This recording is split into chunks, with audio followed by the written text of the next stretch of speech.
পোলা মাইয়া প্রেমে জড়াইছে জমানা, মোবাইলে খাইছে জমানা, মোবাইলে খাইছে। জোরে কোন ঠিক কিনা? আরে রেডিও থুইয়া ট্যাপ আসিল, ট্যাপ থুইয়া টিভি, টিভি থুইয়া মোবাইল আইলো, যা খুশি তা পাবি।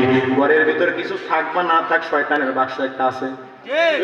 আরে রেডিও থুইয়া ট্যাপ আসিল, ট্যাপ থুইয়া টিভি, টিভি থুইয়া মোবাইল আইলো, যা খুশি তা পাবি।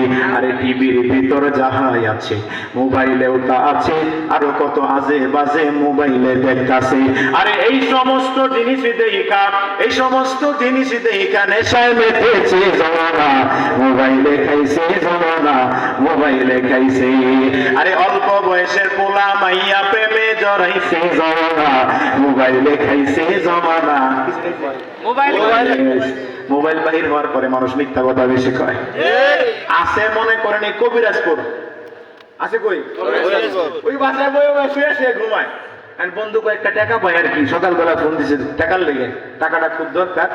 এই বাট পরে ঘুমায় কবিরাজপুর, আর ফোনটা রিসিভ করে কয়, দোস্ত ইমার্জেন্সি একটা কামে আমি ঢাকা মতিঝিল আইছি। তোর আমরা রাইতে বেলা দেখলাম তুই কোন সময় গেছিস, রাইতের বাসে আইছি। একটা ভিডিও কল দেখতো, এমবি নাই। আর কাছে পেইকা বলে দূরে পেয়েছি প্রমাণ, নিজের টাকায় মোবাইল কিনা হইছে রে বেঈমান। আরে দূরে পেইকা বলে কাছে পেয়েছি প্রমাণ, নিজের টাকায় মোবাইল কিনা হইছে রে বেঈমান। আরে খুন করার আসামি পায় না, খুন করার আসামি পায় না, নেত্রকোনার হুজুরে গাইছে জমানা, মোবাইলে খাইছে জমানা, মোবাইলে খাইছে।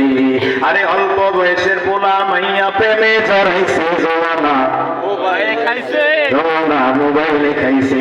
জোরে কোন ঠিক কিনা? ওই যে মুসা কালিমুল্লাহর ফর এক্সাম্পল উদাহরণ দিচ্ছি।